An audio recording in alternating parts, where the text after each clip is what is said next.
Thank you, Jan. So, thank you for inviting me here. It's also an honor, and it is somehow it fits because our university is not, our faculty is not this old. It's 50 years old, but it's not celebrated because the university is 350 years old, and that is much more important than we are. So, I may share a little bit with you tonight.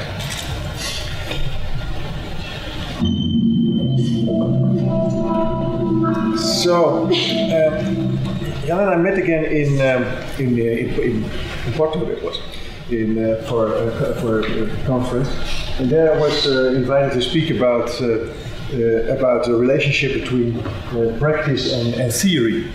That was a part of one of the panels of the conference. And it was mainly the part that I was in was about the studio as a place for education, and the studio as a place of confrontation between education and practice. Now that is quite intriguing. I was, of course, presenting there as a dean still. I was then still dean of the Faculty of Architecture in Innsbruck, and I'm not anymore. But it is also interesting because we teach architectural theory actually in a studio, which is extremely luxurious. So it's not that we have kind of small seminars and a few lectures, but we can really work with the students for, with them 1 day a week, the other 1 or 2 days they have to spend themselves. So. There's always, I suppose it's not different, no different here, it's the same all over the world.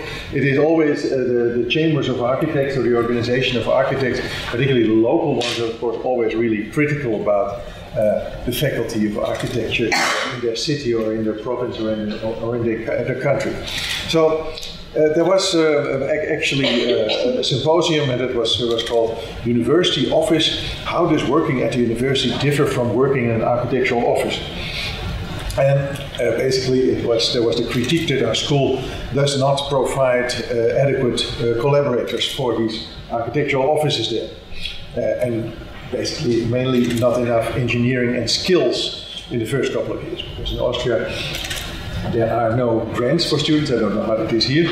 So it's actually an official policy of the Austrian government that students work and study, which is of course very difficult because we're also a full-time study.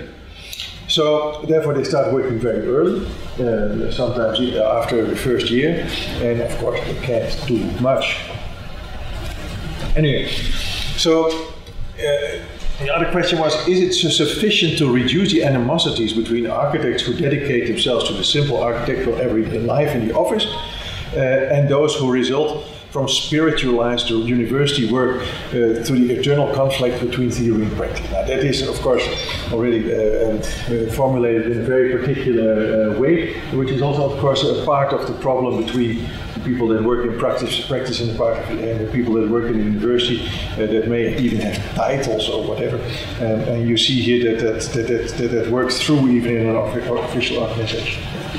So one of the crucial things when I was a dean that we had to point out, because you can imagine that the director, of course, picks up these sounds from the chamber and from the architect. He, of course, has friends who are architects. Probably our rector is 76 now, so not probably his age. So that you can imagine that produces a certain tension.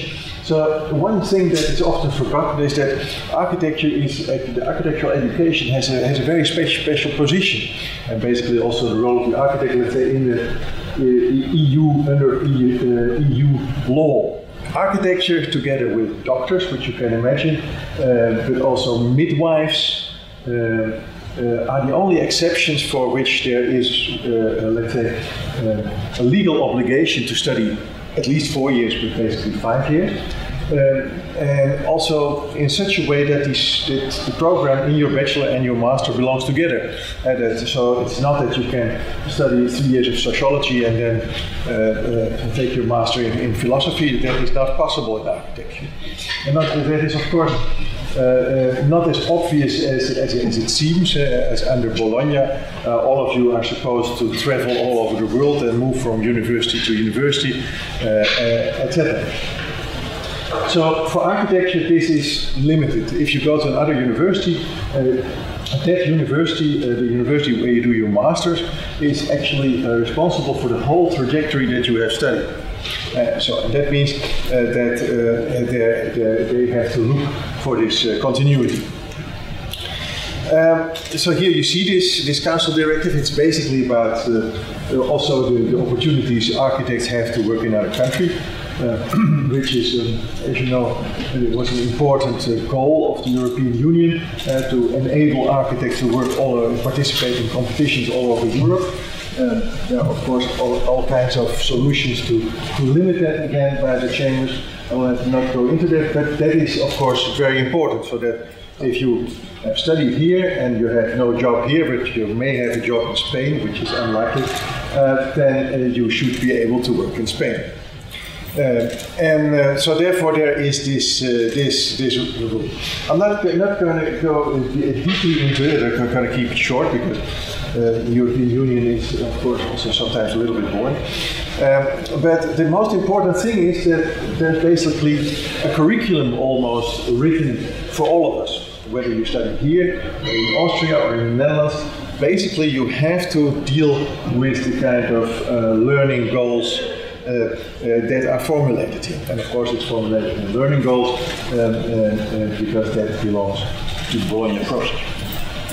So let me quickly read it. So when you look at the kind of courses that you should have finished, then the most important thing is, of course, that you have an ability to create architectural designs that satisfy both aesthetic and technical requirements. That's obvious. I think that's what we all spend most of our time on when we study. But that is.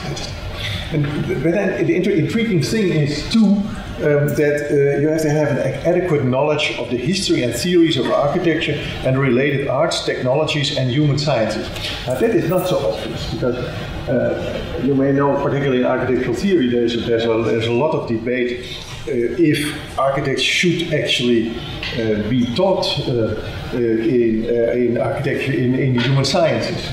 I have colleagues that are radically opposed to that. They also teach in the United States. We'll come back to that later, and that is not so obvious. But you see, it is of course the history and theories. History is important because one of the most important goals that is formulated here is that you learn that your scheme, that your project fits in its surroundings, that it pays respect to their surroundings and doesn't disturb them. So then you have to know about history as well. Then 3 is a knowledge of fine arts as an influence on the quality of architectural design. And there's an adequate knowledge of urban design, also obvious, of course, planning and the skills involved in the planning process.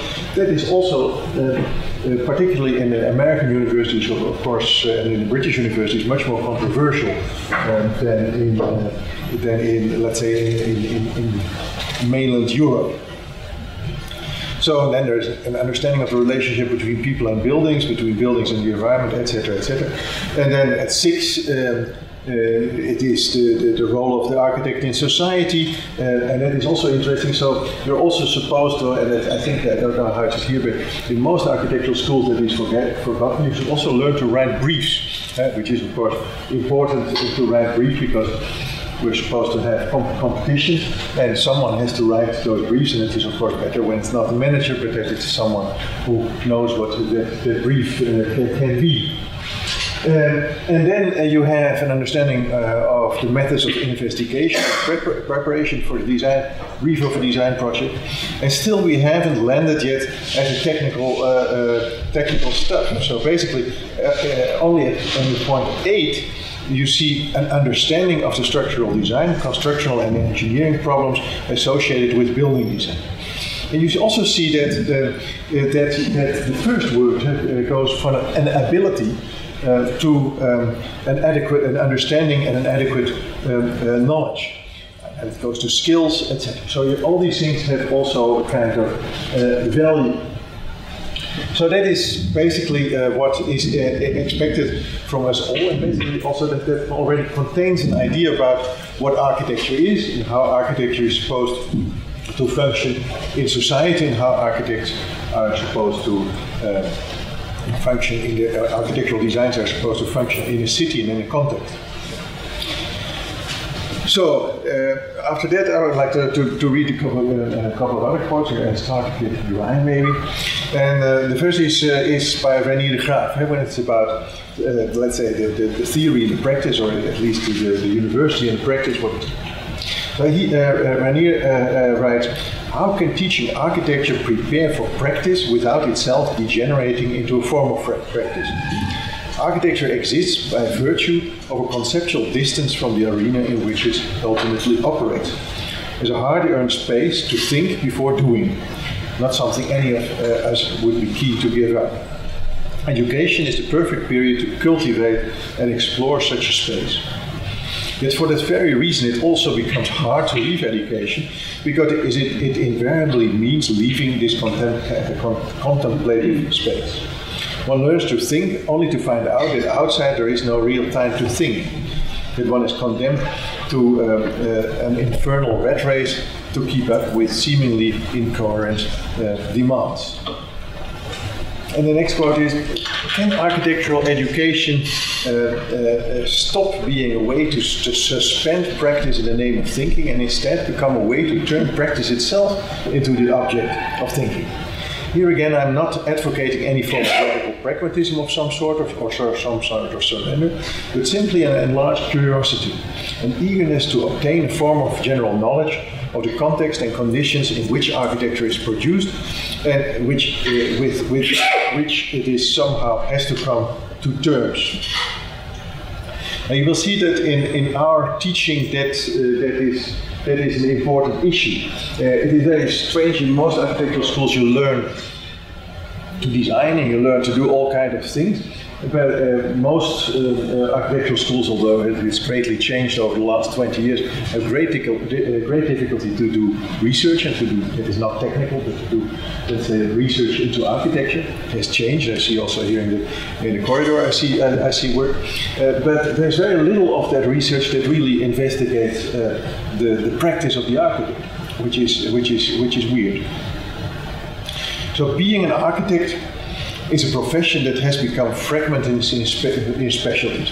Design, detailing, writing text for competitions, constructive design, design related to building physics, architectural theory, and so on. And yet architects still busy themselves with all manner of things. They design buildings, city districts, towns, they reflect on political and organizational issues, design websites, design maps, furniture, tableware, clothing, artworks, and cars. They develop corporate strategies or projects together with different investors and communities and listen to ideas and objections. They order information and put together manuals for airplanes. They write, organize exhibition and much more. And sometimes they make a little sketch or they teach. And this seems good. Architecture has never been so fascinating and never have architects attracted so much attention. Today, that was written in, when was that? In the end of or around the year 2000, I think. That was, of course, the peak of attention for architecture that has since, of course, diminished. But I think it's still true that, let's say, the architectural practice has changed and has become much more fragmented, and that there are an incredible amount of options. In an ideal case, such a master study program consists half of research and half of design, I wrote. Of course, this would offer the possibility of cross-fertilization, whether design subjects use or interpret research because the research courses discuss or critically analyze the designs, or whether this takes place on an unconscious level, simply given the proximity, since students are able to see and hear what the others are doing. I think that is an incredibly important aspect of teaching or studying, if you want. Students, in my experience, of course, listen and they discuss with the people who teach, but for most of you, let's say the last diploma is much more of an orientation than what we say. And basically those are the things, the best, the most intriguing diplomas are what brings a school forward. So let's now go to the Innsbruck University, the Faculty of Architecture. It was founded in 1969. It's not as old as you. and mind you that it's a very particular period, of course, in architecture, in which architecture is really supposed to be technical, modernist, technocratic even, and there are many faculties that you will almost recognize by the architect from that period that is also technocratic, usually a kind of brutalism also, and traditionally there is the engineers and the architects are still together. So it was called the building faculty, not the architecture faculty. Architecture faculty that comes later, in the 1980s. So in 2004 we divorced from the Faculty of Engineering Sciences, and since then we have the Faculty of Architecture. So here we are in Innsbruck, in an old photograph when the campus was built. There is also part of the university in the inner city, but just like the ETH Zurich, who was on the Hingerberg, that was also a period that cities liked to bring the architects outside of the city because they were a bit trouble in the city, of course, with demonstrations or political actions or urban renewal or what it might be. So also here you see that we were outside of the city, next to the airport, and of course in the beautiful setting. The architecture is quite intriguing for that period, and here you see a man that you may know, that's Kenzo Tange, and he's saying, I did not remember that I designed that building, but it looks like mine. So basically it's a copy of a Kenzo Tange building actually in Japan. So that shows that the people who founded the faculty in 1969, and worked on that before, actually had quite radical ambitions, which is quite surprising in Tyrol. I think most of you have an idea about Tyrol as being conservative or traditional at least, etc. But actually there was a large group, a substantial group of people, not even always of left-wing parties, but also of the Christian Democrat Party that wanted this modern or even avant-garde, metabolist architecture for the university. Today we have some professors, that is Marian Coletti, I'll show some a little bit of him later, me still there, Stefano De Martino, Rames Nadjar, Claudia Pasquero from the Ecologic Studio, Stefan Rutzinger, Christina Schinegger, Caroline Schmidbauer, Gabriela Seifert, Klaus Trakwa, and Peter Truman. So Gabriela Seifert is actually the current dean, Christina Schinegger is the dean of studies. So you can see that there was this radical ambition, and of course Austria is a well, as a Dutch I may say that it's a bit of a strange country, but let's say for a long time it was a shrinking country, so there was most cities were shrinking, and that changed only in 1989 when the Iron Curtain disappeared. So there was not only immigration from Eastern Europe or from Yugoslavia, but there was also suddenly a growth start. And that was something new. So before that, architects did not have much to do. One of the most famous, and I hope you see his work, the famous Austrian architect is Hermann Czech. Do you know Hermann Czech here? Not sure. Who knows Hermann Czech? Yeah. Yeah, good. So you see someone who did very little, very small project.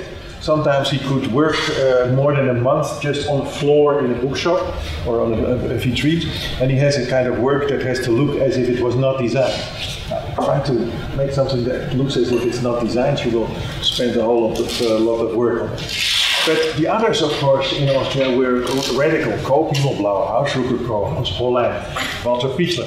And it is intriguing that a lot of those people actually entered or played a role in our faculty, or almost all the professors have worked for one of the original members of the Austrian avant-garde. So here you see that. I'll try to explain it a little bit. So on the left you see here Dominic with one of his weirdest and most psychedelic programs, the medium total. So he is important because Volker Gienke was a very influential professor in Innsbruck, and he studied with him and he worked for him for a long time. What else do we have then? Well, you have some people that worked with Rem Koolhaas, like Stefano de Martino, who did the famous painting of the prison with the roof flying off. I, of course, I never worked for Rem, but as a being Dutch, I could not really avoid that. You have Hans Hollein, and in the middle you see a figure that is maybe lesser known, that is Günther Feuerstein, who is still teaching. He is 92 years old now, but he's still teaching with us and trained from Vienna. And that is basically the godfather of the Austrian avant-garde. That's a person where everyone from Wolf Prix to Laurits Ortner and all the others studied. So he's still teaching with us, and he's now what do we have more? We have, of course, also some architecture, but you see that almost all the teachers have this background in the radical architecture of the 1960s and 70s. And it's a specific influence. It's mainly the influence of the Austrian avant-garde and a little bit also architecture. So when you look at it this way, that explains also in this slide all the other projects. Top left you have Peter Trumer, who's teaching urbanism. He's also teaching in SCIARC, among others, and in Städelschule in Frankfurt. You have Meyer Coletti in the middle with an installation. You have me. I used to do was in Austria. I worked for Laurits Ortner in the 1980s. And started doing installations because there was no work. So all of us started to do. I mean, if you wanted to do something, you would have to do that in the art world, and so on. So you can put that on top of each other, and I think that is really important. Let's say architectural school is not like other faculties in a university. In other faculties, it may be possible that there's one person or maybe three persons that all do something completely different, but they're absolute experts, and there may also be pieces missing in the knowledge. Because other faculties are much more research-driven. Research is much more crucial, and you let those people work. Architecture is, of course, a cultural discipline. So the curating of a faculty and the selection of the next professors and the assistants is not just, let's say, something that you can do by looking at the titles and the points and whatever they may have done, but it is also a cultural decision. Basically, heading an architectural faculty like an art academy is, of course, a kind of curating as well. You could very easily have conflict, and it would be, for example, when you look at this scheme, it would be very problematic if someone came with very traditional ideas about construction. Who would do that with rammed earth, for example. Then some of the things here would be difficult. Who would emphasize brick. So you have to be really careful that you have a package and a climate and a culture in which people can speak to each other. Because that also means that the students can speak to each other and that the courses kind of fit together. So what kind of alumni do we have? Dat is Elke Meisel from the Film Museum in Amsterdam and the Porsche Museum, among others. We have Rainer Köberl, who is more a local or a regional hero, the very interesting architect. We have Katrien Aste and Frank Ludin from Laak, who did this really interesting square in Innsbruck, which is, Innsbruck is one of the centers in the world, as you will see later, for freestyle sports, if not the center.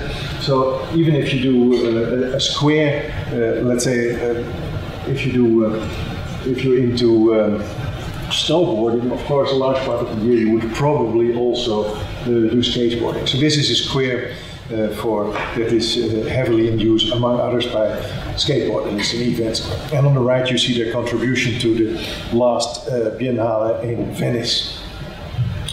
This is Meyer Coletti, on the left with a fashion show for Iris van Herpen.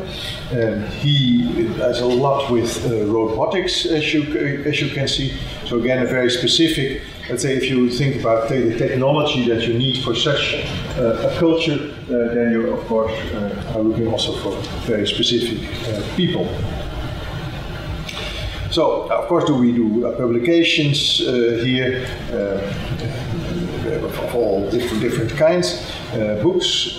We do exhibitions quite a lot, particularly in different biennales the last couple of years, because it also becomes a circuit of its own. And you can imagine that the kind of architects that are teaching with us also participate in the kind of biennale circus that we have these days. There used to be only one biennale, and now I think every village has a biennale these days. You see that on top left, the Tallinn Architecture Biennale was curated by Claudia Pasquero. The other one is in Orléans, one of the most interesting centers for post-war architecture, with a wonderful collection of avant-garde architecture. We did the Montenegro Pavilion, my wife and I, a couple of years ago. And on top right there is the Unfolding Pavilion. That is a pavilion that is every biennale done in a special building. So the last time it was in the housing by Gino Valle, and the whole project that is organized by Davide Tommaso Ferrando and his friends. So we are very active in that as well. So now about the studio. So what is it with the studio? The studio has clearly defined conditions. You're kind of clear immediately.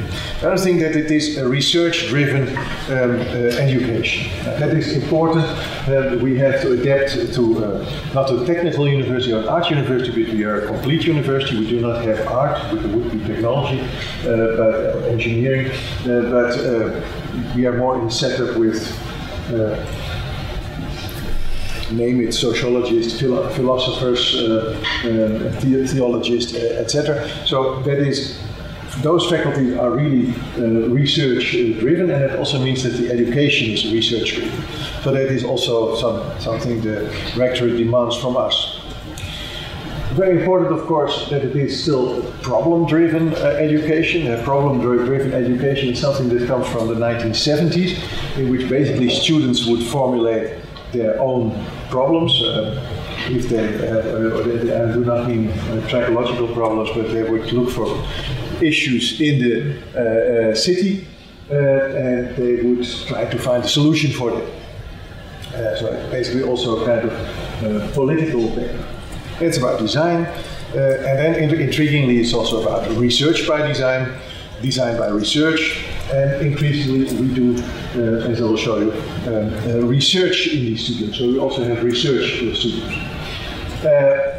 What is of course special about these studios, and in comparison, because I have to compare it to the rest of a complete regular university, is that it is not just analytic. It's not a kind of research that is analytic, but of course the largest quality of architects to a certain degree as well, is that it is very integrative, or maybe even holistic. That is very special. That makes it also very difficult to grasp for other scientists. So here there's some work, studio work from the bachelor exhibition. The bachelor diploma you get after a studio that takes a year, and it ends with a studio with an exhibition and hopefully a party. We're not really allowed to organize parties. I hope that's better here, but we still do, of course. So here you see some of the work. Here you see the students of Claudia Pasquero. So you see the influence of Ecologic Studio and Marco Poletto. And it's a study of the glaciers around Innsbruck. Important theme, of course, because these glaciers are melting rapidly even. And the question is what you do with it. Of course, the traditional way would be to ask us to stop driving cars, but we don't. So the other one would be to cover them with felt, which is of course not enough. So this is a kind of attempt to understand the development of these glaciers and to see if we can work with it in another way, in a kind of designing process that would deal with it. So here you see how the final crits, Gabriel Seifert and what's his name from Snøhetta, sitting there with their students. These crits, of course, with juries. There are external critics invited, something that is really important for us. And here you see some examples of the work that is made. This is with Stefan Rutzinger and Christina Schinegger. This as well. This is something completely different. This is a part of a studio with Stefano De Martino, which was largely about food. As well, so you see more completely different kind of projects and machines that are developed for that. This I have to look carefully, and I have to admit I've forgotten who that was. But you get an idea how the students present their work. This was again with Stefano De Martino. This as well. This is about the glaciers again, but it's also about drawing and finding techniques to draw these processes that happen on these glaciers, which is of course really important. It's very different if you design a static building or you want to kind of intervene in a process, then you have to find ways to also simulate or draw those processes. That happens as here with computers, but it also helps. They also work a lot with simulations from computers, for example, algae, and so on. An important part, if we go back to the original criticism, and a very important part of the studio work in the so-called Studio 3 is that students design and build themselves buildings. So there are already a whole series of results. There's every year different festivals for which the students design and build the stages. This is a kind of school, or maybe not, school is not the right word for children from, correct, from 4 or 5 years on to 16, and they can learn how to do art or also architecture in this building. But this whole building has been designed and built, as you can see, by the students themselves. Of course, that it goes in collaboration with firms who provide the kind of larger pieces from which this is made. But you can see that they are really actively involved in it. This is another example. It's the Kinderbureau, that's the kind of child daycare center, but not just that, it's also an advisory office from the university for its staff.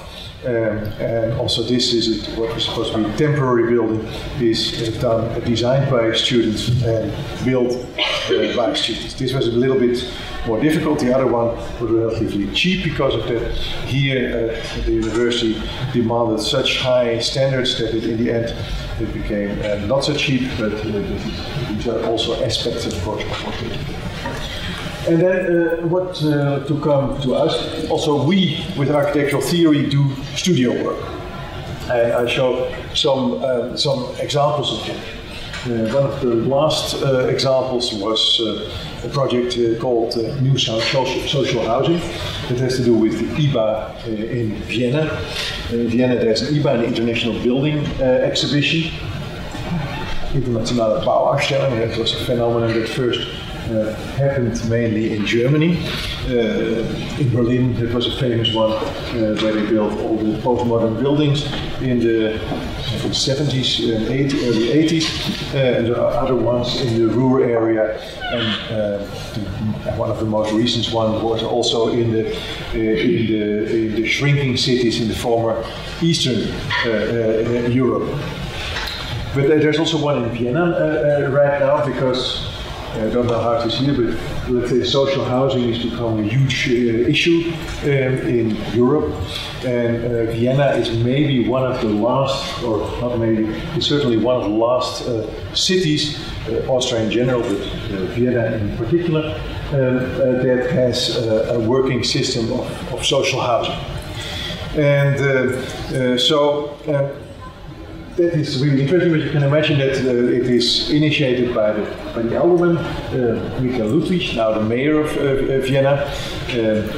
And you can imagine that politicians do not really want to have a critique, and certain things they do not want to think about. It's also largely, of course, about presenting the work they already do, which is a bit of a pity. So with the students we did something else, and they said, okay, new social housing, what is new social housing?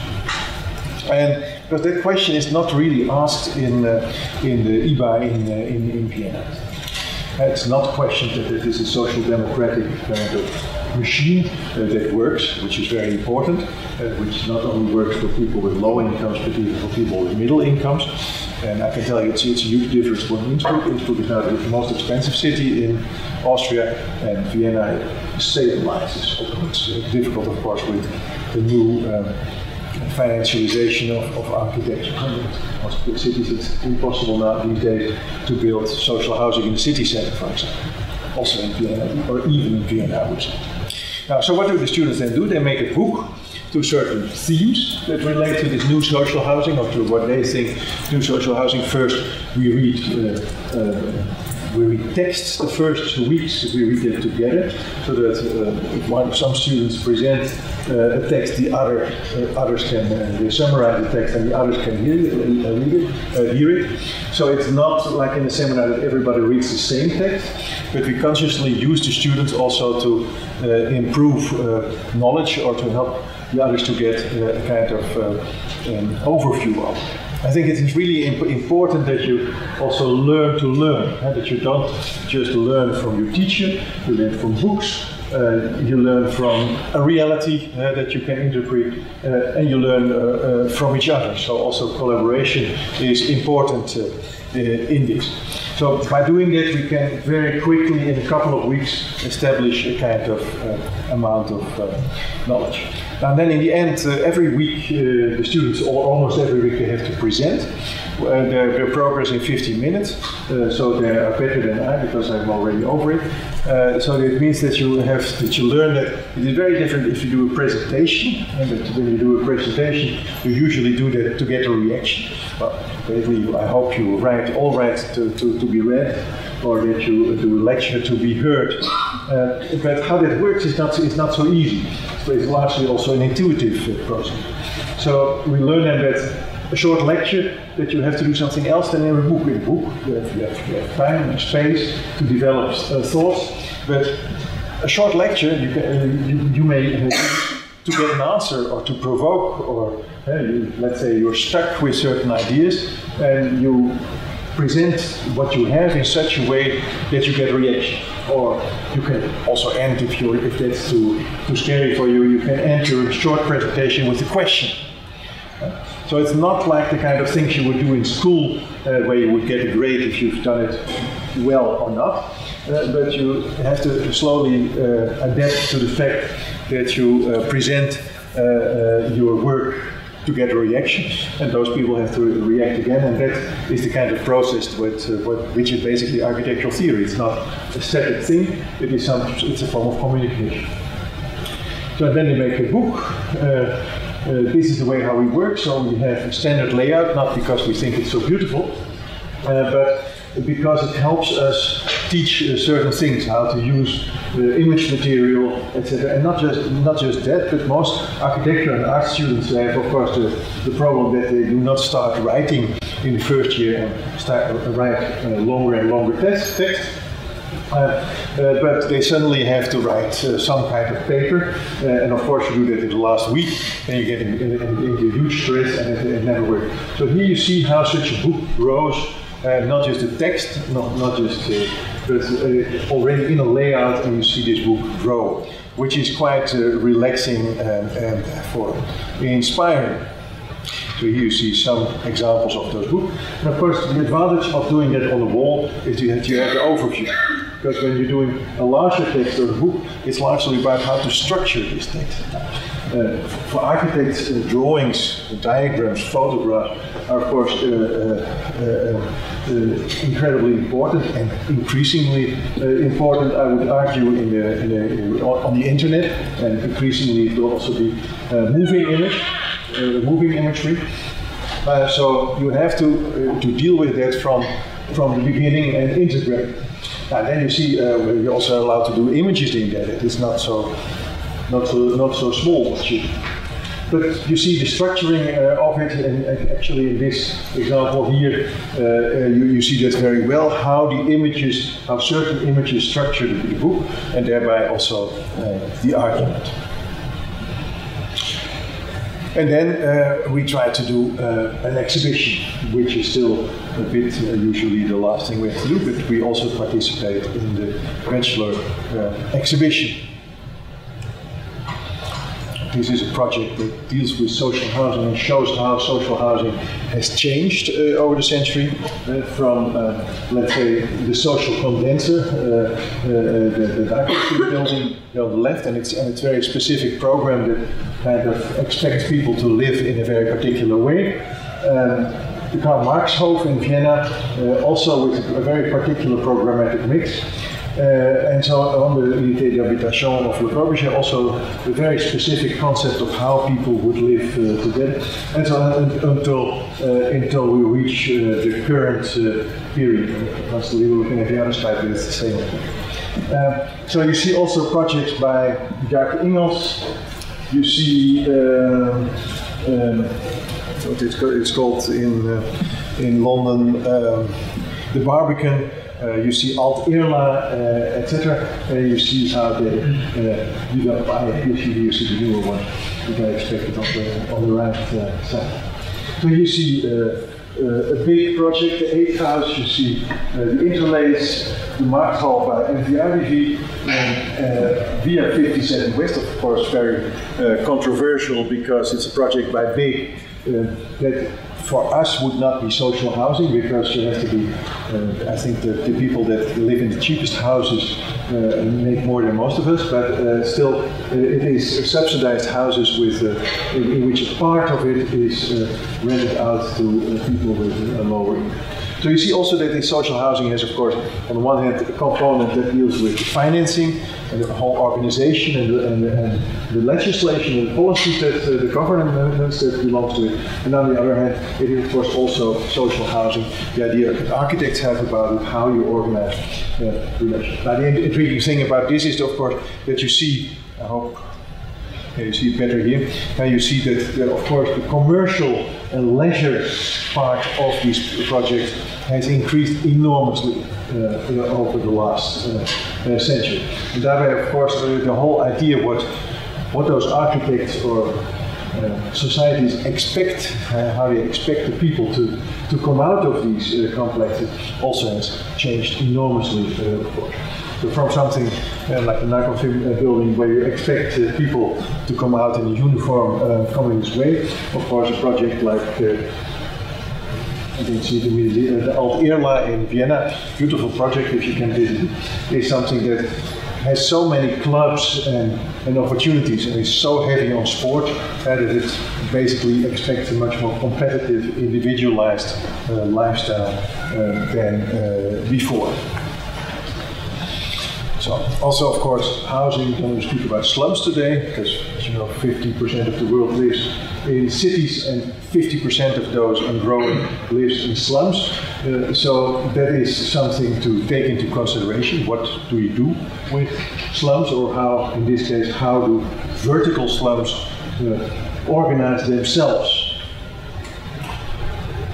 And that is expressed with these collages. There's also a book of them. Good.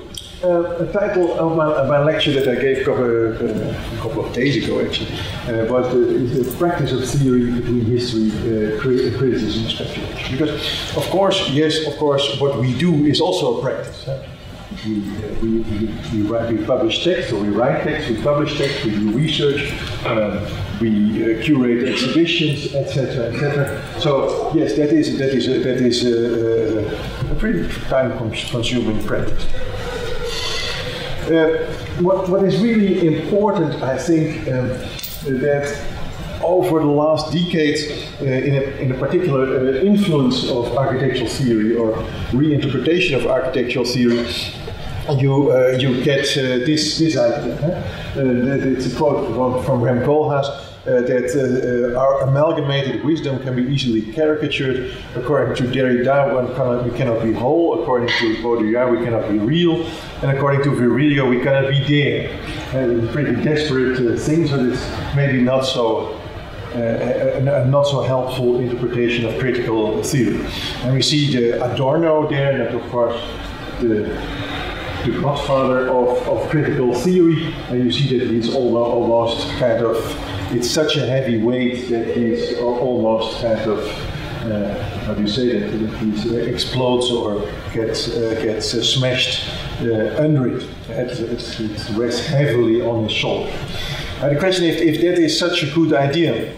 If you look in another way at it, then we look at Wikipedia, and this is in German. Sorry, I do that in German because the German version is so different from the American version, and I want to get into that a little bit. So here it says, Architekturtheorie bezeichnet das Nachdenken über die vom Menschen gestaltete Umwelt mit dem Ziel zu allgemeingültigen verbindlichen Aussagen und Erkenntnissen über deren Herstellung, Funktion, Absicht und Wahrnehmung zu kommen. So it is architectural theory thinks about our environment, the environment that we have built.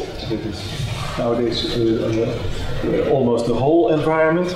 Well, basically it is a complete environment in our Anthropocene. And it observes that and it tries to make, let's say, more general conclusions about it, like science would do. That is what theories are. So that is a much more down-to-earth interpretation. If you look at the English Wikipedia, then it is architectural theory is the act of thinking, discussing, and writing.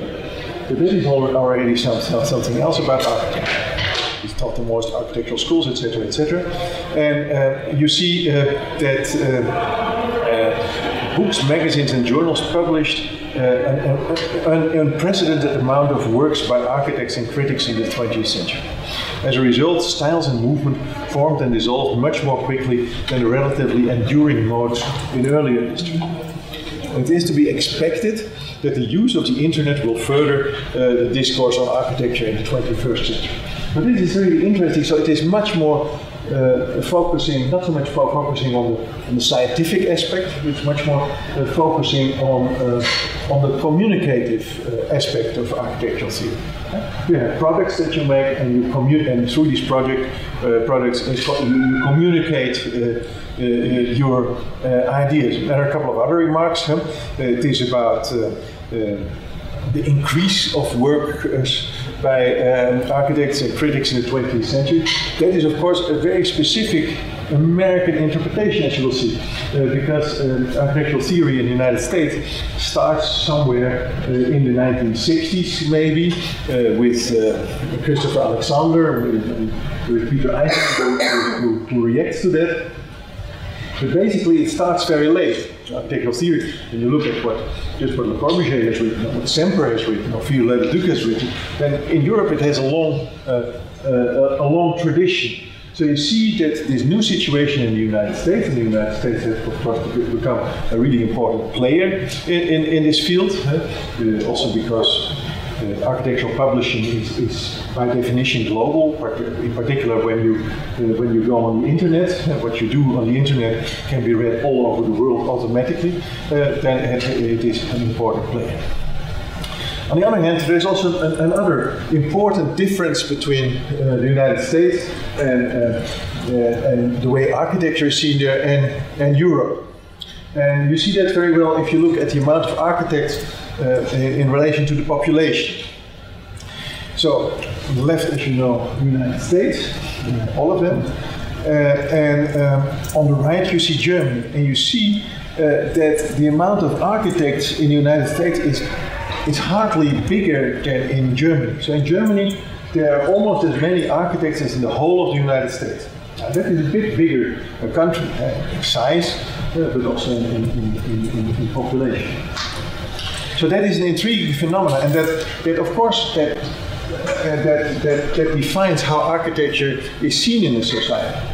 In Europe, architecture is important. It has, since let's say the beginning of the last century, housing, urbanism, something for more or less everyone, has become, therefore architecture is an important political issue. You have architects that become politicians, or there's always a relationship between politics and architecture, because politics has to pay for it, and has to enable it, particularly in social housing. So there is a strong everyday kind of involvement and anchoring in society. And that is, of course, in the United States much less. In the United States, architecture is something for a small, rich elite mainly. So that of course defines what you expect from architecture, what you expect architecture to do.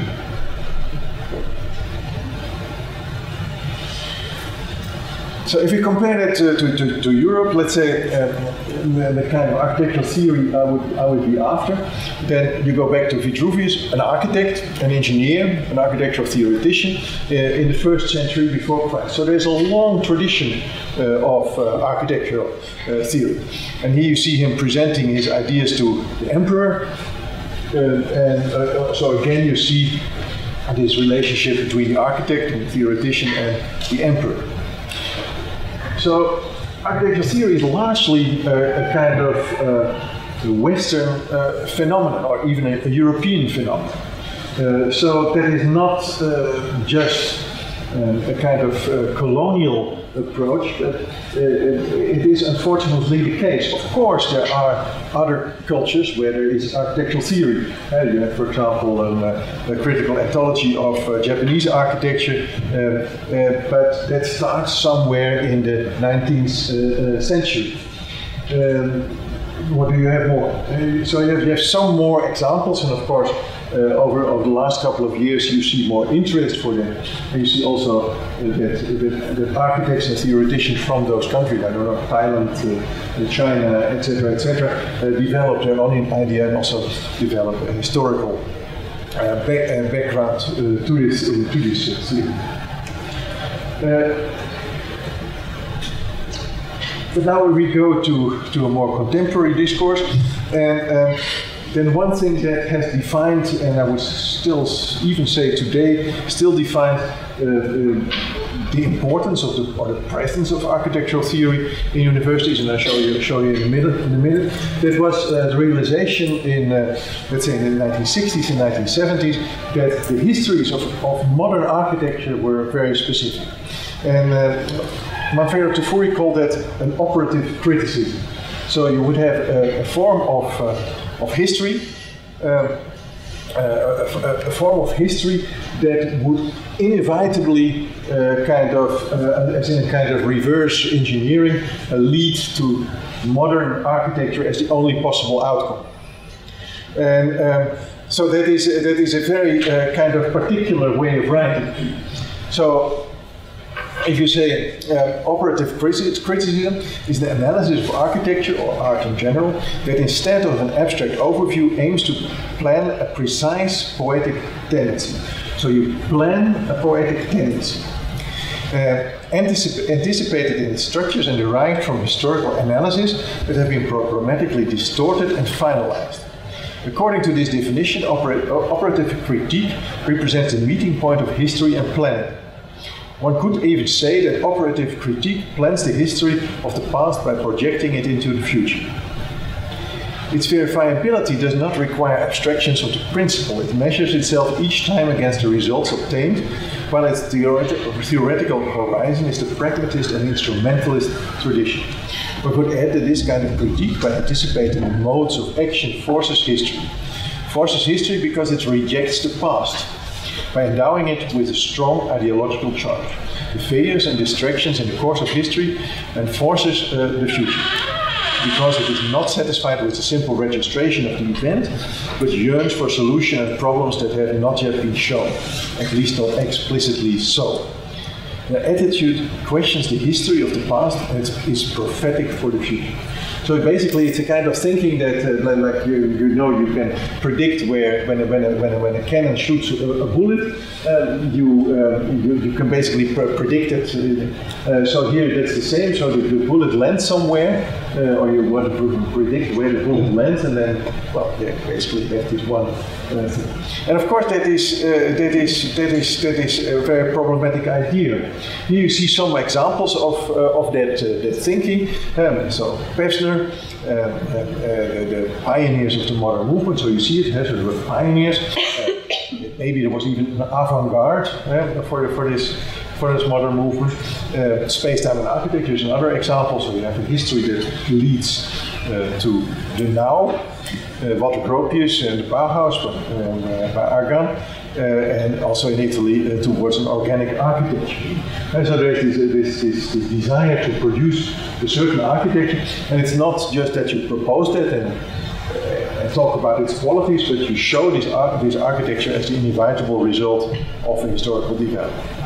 You see suddenly in the 1960s and 70s that idea is questioned, and you see in different fields and with different backgrounds, you see that people demand for, as Robert Venturi literally wrote, complexity and contradiction in architecture, but also in other fields.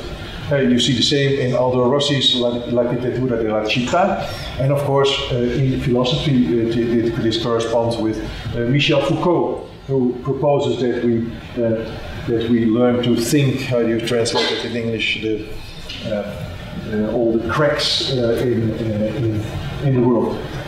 So try to produce a smooth kind of argument, but you realize that there are contradictions and complexities as to Fourier. So, Fourier writes, in our case, with so many explosions of complicated movements, agitations, new questions, and the resulting multiform and chaotic panorama of architectural culture in the 1970s, the biggest worrying problem for those critics who do not want to bury their heads in the sand or live in an escapist peace with worn myths is still the historical assessment of the present conditions. This implies a courageous and honest engagement with the foundations of modernity as a monolithic corpus of ideas, politics, and linguistic tradition. Now, I'll go over it a bit fast. You know all the text, also the deconstruction that try to depict the world as a much more complex whole, and also proposes an architecture that kind of mirrors or mimics or symbolizes this much more complex world. But there is also another let's say, phenomenon that is considered as complex. And it's not just architecture, but of course the world itself is very complex and contradictory. So you see at a certain point that architects do not just want to deal with famous architects and canonized architects, so that you always realize to react and refer to the same names and the same projects that are repeated as a kind of mantra. But you see that architects try to deal with this reality, and a reality that is not that described. So you see suddenly the rise of retroactive manifestos. So, for example, the first of those is probably Los Angeles, the Architecture of Four Ecologies by Rainer Benham. Rainer Benham comes from England, travels to the United States, is fascinated, of course, as someone who has studied Le Corbusier and has written a book about theory and design in the first machine age, and now wants to figure out what it would be in the second machine age. And of course, what he had learned from Le Corbusier and the other modernists, that they looked at banal industrial technological forms. So he tries to find something that is anonymous, not written about, let's say, eyes that do not see, as Le Corbusier said. So he's trying to find something that nobody writes about, that is nobody seeing, and that is Los Angeles. Los Angeles, not a beautiful city in the traditional way, but Los Angeles. Another one is, of course, learning from Las Vegas, the most famous one. So Venturi, who first went to Rome, actually it was traditionally done, also in the United States, to study architecture and how you should do that. Decides with Denise Scott Brown, and she was already going there earlier, to do a studio project on Las Vegas and try to understand what the qualities of the city are. And of course, probably now the most famous one is then Delirious New York, in which Rem Koolhaas operates as a ghostwriter for New York, for Manhattan, and does that, of course, because New York is traditionally considered by architects and official architectural discourse as an extremely problematic city, dangerous, dirty, no light, no air, and whatever. But the strange thing is that it is such a successful and popular city, about which Frank Sinatra sings, or I don't know what. So that is a strange phenomenon. He decides to write this retroactive manifesto for New York. New York, of course, has the manifesto of the grid, but to write a manifesto retroactively about New York. And as you can imagine, the methods of all these people were very different. And of course, here you see kind of Freudian, but also Foucauldian interpretation of New York. So if we come to what we do now again, that is I think that is one of our influences. It's not the only influence. Every semester or every year, now it's changed a bit. We do 1 year we do with theory. So we read difficult books, preferably in winter at central heating, and we write difficult books about that again at central heating. And the other year we take a reality and we try to understand this reality addressing retroactive manifesto or something. And I think it is really important that these two go hand in hand and alternate each other. So to start with, one project that we did, and to tell you something about Innsbruck and Tyrol, was called Matchpoint Innsbruck.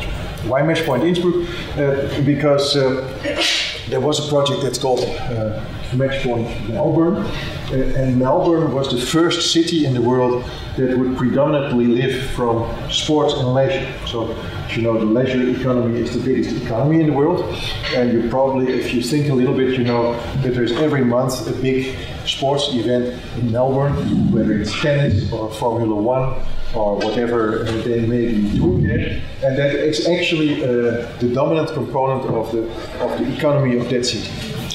And of course, something similar is in Innsbruck. But let's go first a bit about how we do that. So you speak in a way also about an identity of a city. And this identity is made up by myths, by sages, by fables, by fairy tales, by invented traditions and marketing. So Genius Loci was the protective spirit of the place, traditionally. A fairy tale is a short story that typically features European folkloristic fantasy characters such as fairies, goblins, elves, trolls, dwarves, giants, witches, mermaids or gnomes, and usually magic or enchantments. Fairy tales may be distinguished from other folk narratives such as legends, which generally involve belief in the veracity of the events described, and explicitly moral tales, including these sorts. Let's say fairy tales are not really moral. I was surprised that my daughter is 4, and I was actually shocked how immoral most of the fairy tales are. A sage is also something, it is approximately equivalent to something said or a narrative in prose, somewhat along the lines of a story, a tale of a history. So that is a next form. A fable is a succinct fictional story in prose or verse. It features animals, mythical creatures, plants, inanimate objects, forces of nature, which are anthropomorphized, given human qualities such as verbal communication. A fable differs from a parable in that the latter excludes animals, plants, inanimate objects, and forces of nature as actors that assume speech and other powers of humankind. So, then we have the myth, of course really important since the 1950s. There's a myth, and therefore myths have become a really important let's call it a tool for now, especially it's a traditional story, especially one concerning the early history of a people or explaining natural or social phenomena, and typically involving supernatural beings or events. It is also a widely held false belief or idea, a fictitious or imaginary person or thing, or an exaggerated or idealized conception of a person or thing. So you can go on with these forms. One really important also kind of what would you call it, a literary form is the concept of the invention of tradition. So we know, of course, that a lot of history is written as a construct, but the invention of tradition, or the invented tradition, is a concept made prominent in the book by E.G. Hobsbawm and Theo Ranger. In their introduction, the editors argue that many traditions which appear to claim to be old are often quite recent in origin and sometimes invented.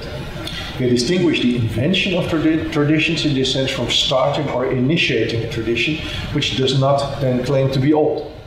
The phenomenon is particularly clear in the modern development of the nation and of nationalism. And we will see that that is a really important concept, I mean, that you will very often find, particularly in Tyrol. So it has been, of course, widely applied. We accept it as the traditions, the dresses, the houses, the architectural style. We accept that as a kind of authenticity, whereas in reality it is not at all. Most of these invented traditions occur in the 19th century, and particularly the end of the 19th century, the beginning of the 20th century, where there are huge changes, modernization, industrialization, mobility, railway networks, you name it. And at that moment, people still feel unrooted, and you see this kind of invention of certain traditions to cope with that. And then there's of course marketing. Marketing is the process of communicating the value of a product or service to the customer for the purpose of selling that product or service. Of course, let's say in terms of, if you see a lot of these literary forms, to call it that. Now, most of them give things a value, whether it's a moral value or even a literary value, but of course marketing is really about cash. Stories are not necessarily true. That is very important. It's very important to keep rewriting and checking, and that is also something that we really do.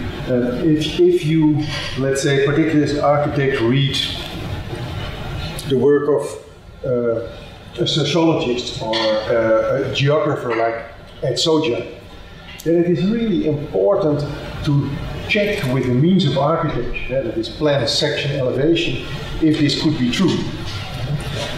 Because, I don't know if you have this experience, but many of these concepts are not really workable in architecture. The spatial term that has become important since the 1960s, but this spatial term and the people who write about it never draw. They never analyze it with the language that would be most appropriate to analyze it. So it's often really important to check and verify what these people write. It can also be very inspiring, but suddenly if you try to interpret what they write, that you may have developed a certain project, design, aesthetics, organization, whatever. The stories are not necessarily true. It also means, of course, that architectural theory is not necessarily true, and for that it's called theory. But stories can become an aspect of reality. Stories can even drive reality. The stories can never become life itself. And with that idea, we come now to Tyrol. Tyrol is, of course, I don't know if you have a similar idea about what Tyrol looks like, or maybe even is, and then it's probably something, an image like this. Kind of Heidi-like landscape, even if Heidi was living in Switzerland, in a kind of pristine state, even if this whole landscape, what you see here, is already man-made. It's a sideline. So what is Tyrol about? Tyrol is in Austria. It is here in the center of this, let's say, called the European Union. And it is basically the way it is today because of the Treaty of Saint-Germain in 1919, so it's good that we speak about it this year. And in that year, South Tyrol and Trentino went to Italy. It is still a kind of, how do you say that, a trauma for many Tyroleans. It's not that like in the 80s they would still lay bombs, as many groups in Europe and in the world would become, let's say, increasingly try to solve this with weapons, whether it was the IRA or the Palestinians. It was the same here, but that maybe not. But there are still many people that want this country to be known. Now, what is this founding idea about Tyrol? Let's be honest. Tyrol was there as long as we can imagine. It is, by the way, very, very amusing that Tyrol is basically the end of Africa, because it is the African plateau that ends in Tyrol, and then Germany starts. So you can actually, as long as you live in Tyrol, you live in Africa, which is, of course, quite amusing, imagining the way people deal with immigrants there. The founding myth of Tyrol is the so-called Battle of Berg Isel. And in that battle, the Tyrolers defeated the French and the Bavarians. And then the intriguing thing is that it took me, I lived for 14 years in Tyrol, that it took me a while to discover that they only won the first 3 battles, and then the 4th was lost. So that is something that you already see how you can manipulate the story. So the hero of this story was Andreas Hofer. That was someone who was supposed to look like this, actually, of course, Andreas Hofer was executed in the end. So this battle is painted in a giant panorama painting in 1896, and there was a special building made for that still exists in Tyrol. But of course, you want this story to be true. So what did they do? They moved the painting from this building that was actually made for it in the beginning of the century, and then moved it to a new building that is on the spot. That is theoretically the position the painters had when they painted so it is basically you could really experience this battle there. Here you see an example of this of these paintings. It's very realist. There are also real wood and branches and whatever between you and the painting to kind of make it really immersive. And as you can see, the idea was to make it for tourists, so that when you go there, you usually see only Tyroleans in their traditional costume. Whereby you can imagine that this traditional costume is not so traditional as it is, because it is an invention from around 1900. And you can imagine that because the peasants, the farmers, they were poor. They could never afford something like that. So these kind of costumes that people wear now are total inventions, and in Tyrol they're very present. There's even still a small army that shoots, but also walks around with clubs and whatever. And you can see here how they are in this panorama, really trying to immerse themselves in this panorama and imagining what they would have done in this battle. So you can see that this construction becomes something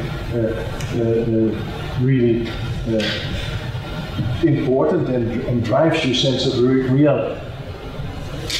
But when you go through the Tyrol, you also find other moments. For example, let's say in the mountains you have, in the forest you have the enchanted forest and the crystal mountain. That of course, the kind of. So if you go to the Swarovski crystal world, which is the biggest tourist attraction in Tyrol, Swarovski comes from Tyrol. It's largely produced in Wattens. So in Wattens you find this park, which is of course kind of enchanted forest with this giant there. And when you go inside, you see, of course, the mountain crystals. This is work by Olaf og Eliasson. They have very good art pieces. But these art pieces are all a kind of, how would you say that, a kind of proof of this, of course, of the origins and the importance of Swarovski and of the authenticity of Swarovski. You see it also, of course, the myth about Tyrol in election campaigns. That is, of course, the moment that people lie the most. So here you see of the Christian Democratic Party. There's a special Tyrolean Christian Democratic Party, and you can't talk bad about this country. At least that maybe I think you very well can. I mean, this is of course very beautiful. And it suggested, of course, that it is an authentic natural state. And the intriguing thing is that there's hardly any nature left. The mountains have been exploited since, I don't know, since at least since the Middle Ages. There are mines in it and whatever. So it is not, it doesn't have this innocent authenticity. You can also see how Tyrol is branded. That is really important because tourism is so important in Tyrol, of course. It's a large part of the income of Tyrol. And here you see how they want to do that with the powerful mountain world, the cultural treasures. I can also look here, and it seems as if I'm looking at you. The permanence and renewal, etc., etc. So here you see basically also how that is a simplification, this marketing and this branding of what Tyrol really is. Of course, there are also attempts to kind of open that up a little. So you see here a series that is really interesting because, of course, also the tourism board realizes that it's too simple. So they also invite more interesting photographers that show the arrival of modernity in these historical villages. So you see suddenly a tractor there, or you see plastic, or I don't know what you see here, or you see these ladies with their invented costumes in a gas station. But this artist is not shown in Tyrol. It was once in an art project that I co-curated, but basically he shows his work in Switzerland or in Germany and not in Tyrol. And this is, of course, a reality of Tyrol. Or this as well. This must have been Dutch tourists. Or this. Or you have satire, so you have all these kind of charging of this. So this was the Piefke saga, and it is something that is a criticism of the Tyrolean tourism industry and how that kind of paints a completely false image of what Tyrol is. I quickly go through it. Of course, this building of the tradition starts around 1900, also in architecture. So you see a Viennese architect coming to Tyrol and making a book about the traditional Tyrolean home, which is in reality not a traditional Tyrolean home. So it's basically the architect that comes from the city, as Adolf Loos describes him in architecture or architecture, and he is starting to draw these buildings. So that you can also replicate them on world exhibitions and in this landscape to keep it in. And it is interesting how these traditions are reinvented. So this was a kind of traditional architecture for the Habsburg Empire. Not much later, after First World War, you get a completely different orientation, a Tyroler house, a Tyrolean house, and it is said, well, this is the place where we grow up, and it teaches us how to live.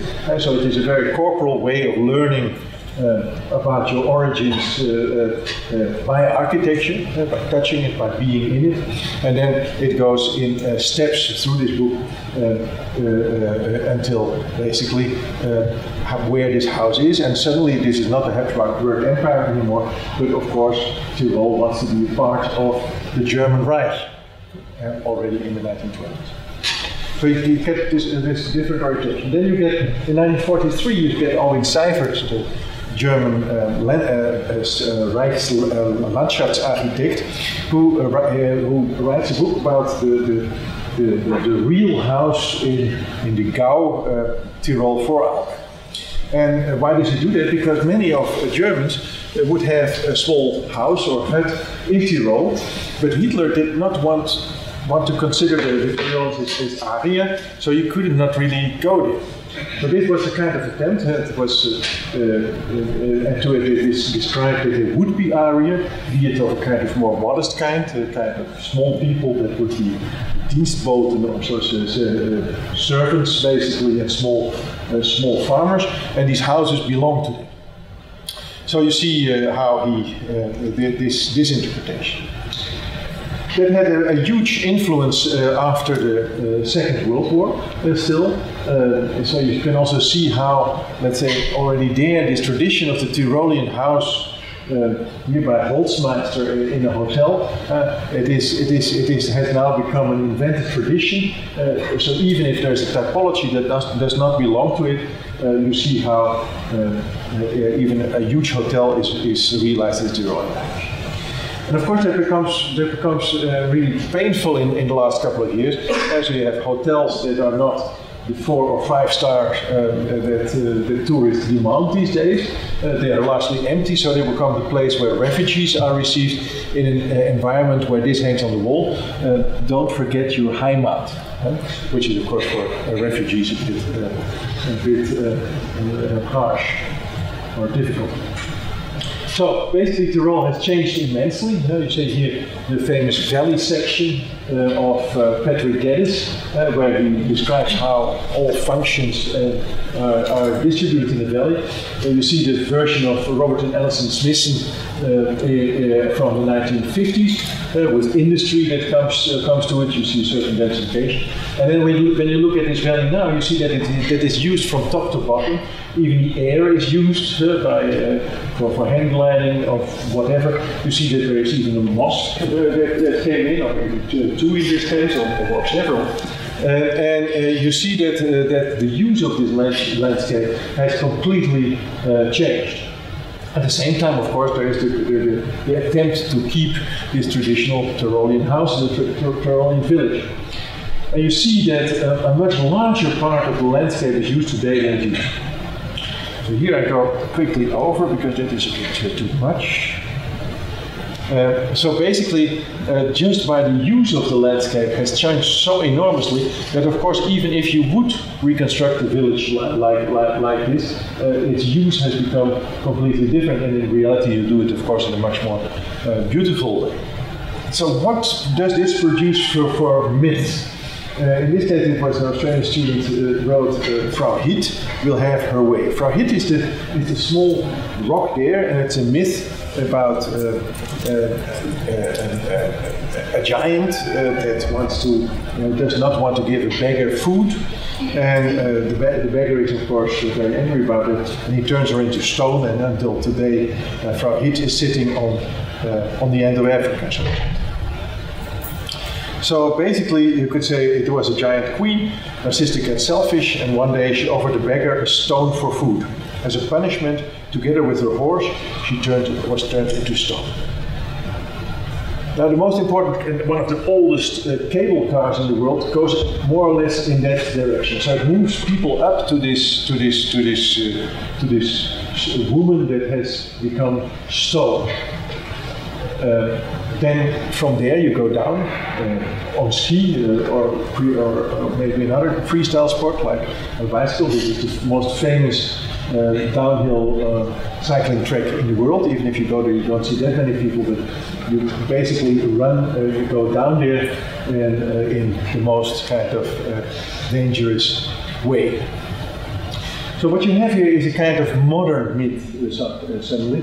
The myth of the bachelor machine, as in Marcel Duchamp's large class, where there is this bride on top who dresses herself, and the bachelors get excited, produce energy and a gas and try to reach her, but they never do.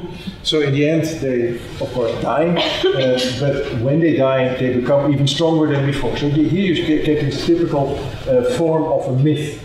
And when you look at the organization of these mountains, these are drawings of Marcel Duchamp of the large class. But basically, you can see how that goes on. So there's the lave gasoline. You have these people on their bike. The bike is also with Duchamp, and they ride up there to Frau Hit. If you look in reality, it is very difficult to get an idea how this mountain is organized. These are all the huts on the mountain that you can reach on foot.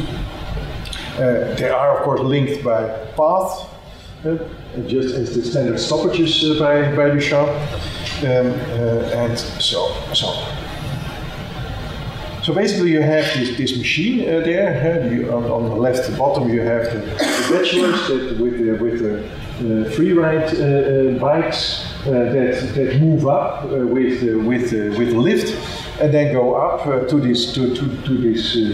Frau Hit, and then immediately go down in the most kind of neck-breaking way. And basically, that is what organized. It is an absurd thing, of course, to go up a mountain, pay a lot of money for that, just to most probably get injured a couple of times. But it's of course one of the things that this designer there keeps doing.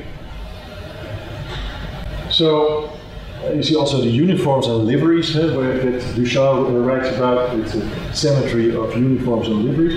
And you see the kind of uniforms that they have. So you can see that you can try to understand this landscape as a landscape of myth. Now, if we go further, you see the reality of this landscape, which is supposed to be traditional, or at least kind of dressed up in a kind of invention tradition. But on the other hand, this nature is not enough. So Paul Fischnauer, who was one of the top freestyle skiers in the world, he was in the top 5 for 3 years internationally, Olympics and everything. So this is Paul Fischnauer himself, who is skiing there. So this is the original right below me. freestyle. I can't see jack shit.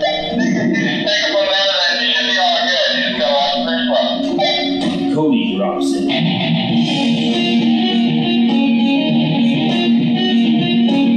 So this is what I was doing.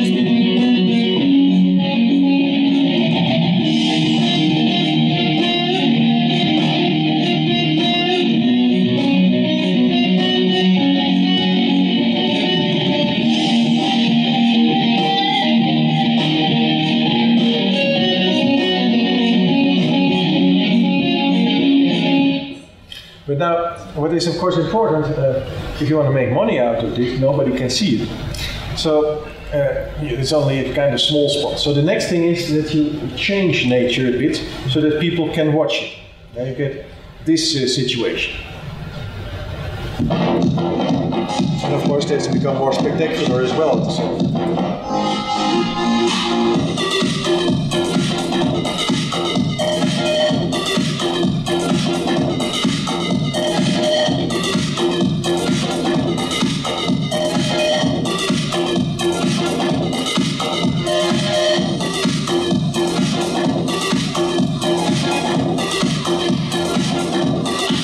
So he actually came twice in spring with pins through his legs, and then in winter he would be in the top 5.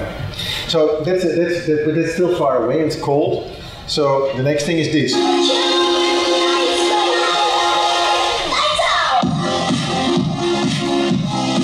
And here it becomes a theater with artificial lighting, etc., and you can go there and have a good view. And of course, it becomes more and more dangerous at the same time.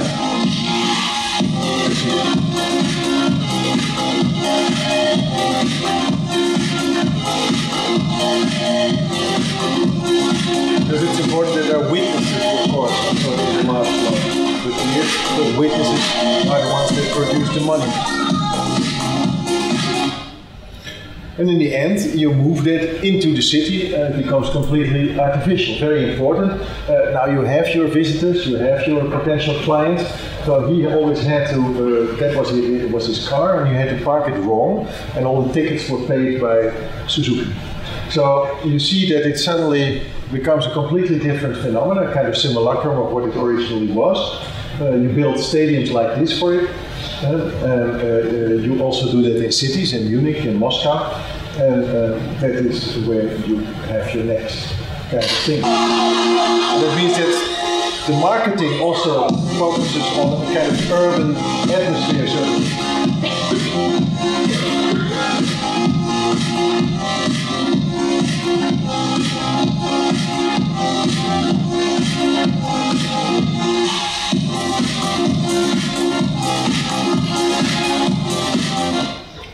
So, to end this, we also do other things. So we currently have a project that I quickly want to share with you. It's also a studio, and it's called Hypnotomagia Naturae.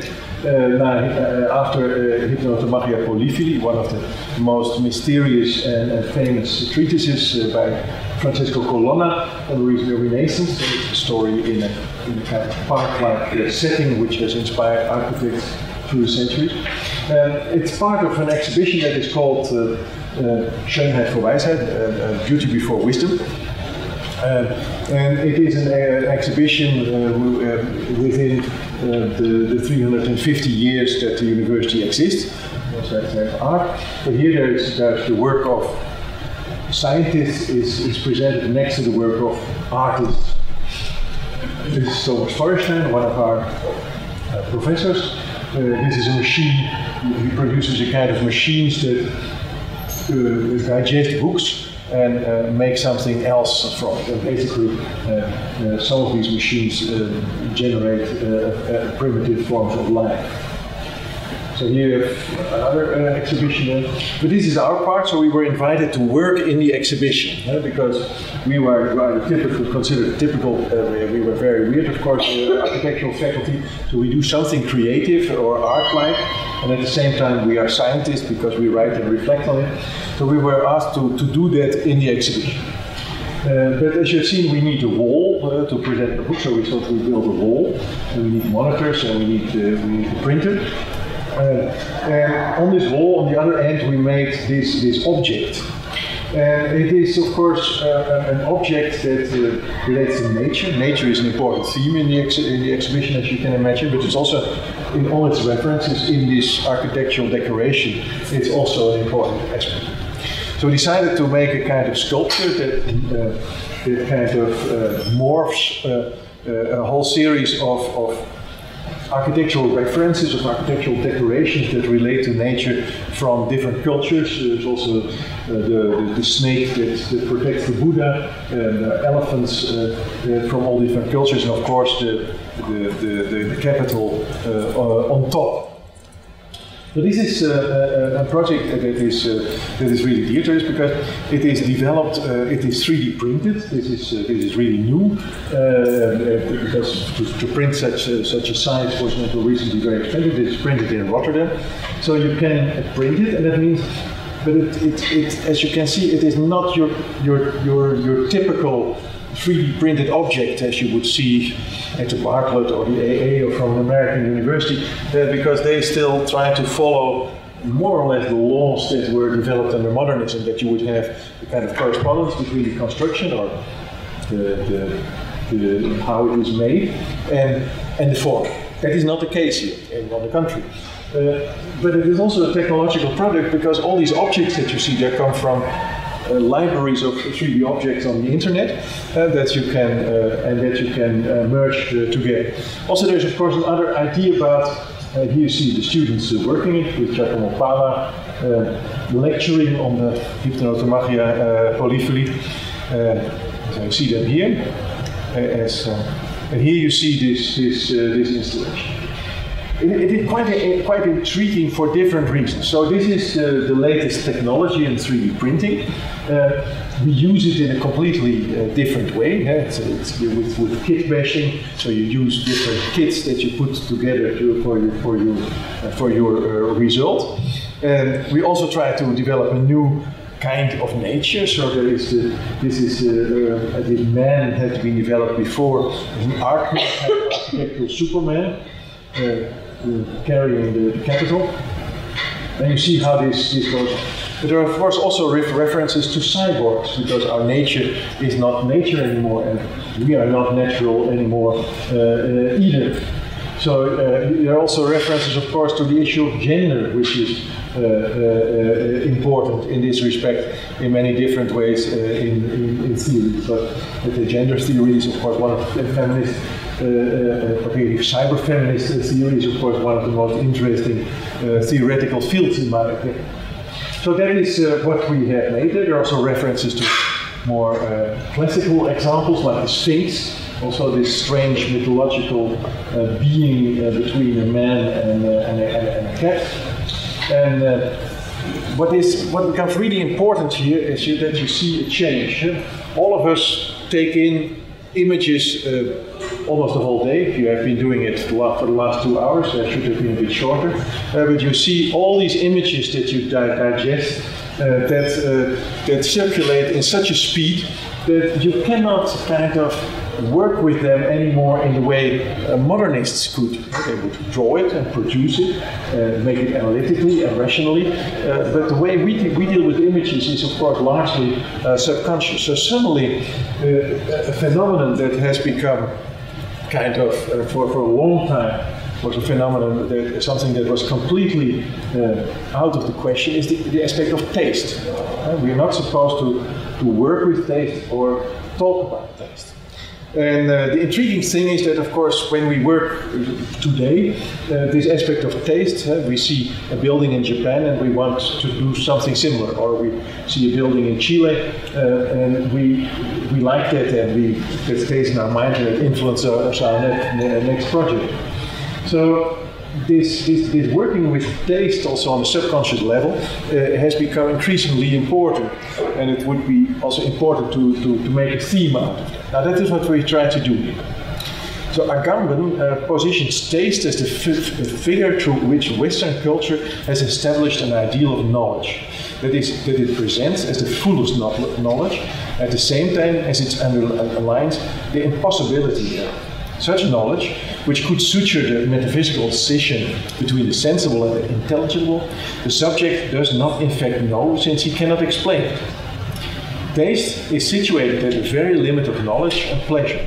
It's driven by eroticism, as a knowledge the subject does not know but can only desire. As such, Agamben even presents taste as the very essence of philosophy, as knowledge of love. Philosophy and signifies beauty must save truth, and truth must save beauty. And this double salvation, knowledge is real life. So this is a project that we're experimenting with at the moment. It's also really intriguing to see that this is not a continuous shape. Let's say in 3D printing we are promised these kind of continued objects with no beginning and no end. But you can see that it is more similar to the Buddhas in Angkor Wat than to a smooth object. So this is what we are thinking and making mistakes with at the moment. Thank you very much.